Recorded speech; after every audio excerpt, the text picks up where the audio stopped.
Favoriser l'éclairage naturel. Donc en conception bioclimatique, la surface et l'emplacement des fenêtres doivent être intelligemment choisis. La forme des pièces devra favoriser la pénétration de la lumière, etc. Il faudra cependant ne pas en abuser. Vis-à-vis du B-bio, le besoin bioclimatique d'un projet dépend en grande partie de la consommation d'éclairage naturel.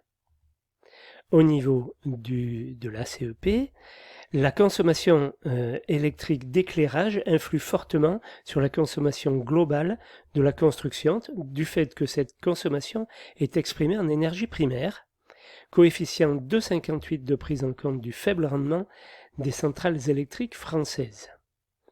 Vis-à-vis de la TIC, l'éclairage naturel génère systématiquement de la chaleur en été.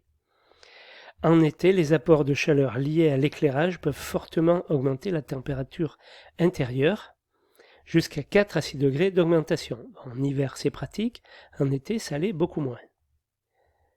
Au niveau de la conception bio, les concepteurs de la RT 2012 ont imaginé des scénarios d'occupation normalisés en fonction du type de bâtiment. Une bonne conception bioclimatique favorisant l'éclairage naturel est donc indispensable à la validation des exigences réglementaires d'un projet.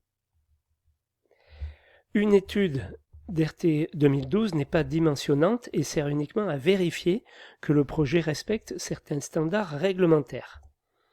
Une étude réalisée avec un logiciel de simulation dynamique de l'éclairage permet d'étudier avec précision et d'optimiser l'éclairage naturel. Donc, pour ça, pour le logiciel de simulation d'éclairage, Revit est parfait pour ça, il sait faire.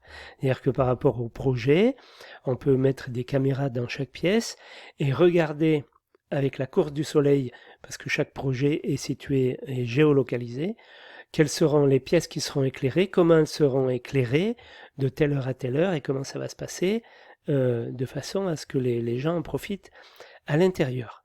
Voilà ce que, par exemple, un moyen de voir comment disposer les fenêtres et l'éclairage en particulier.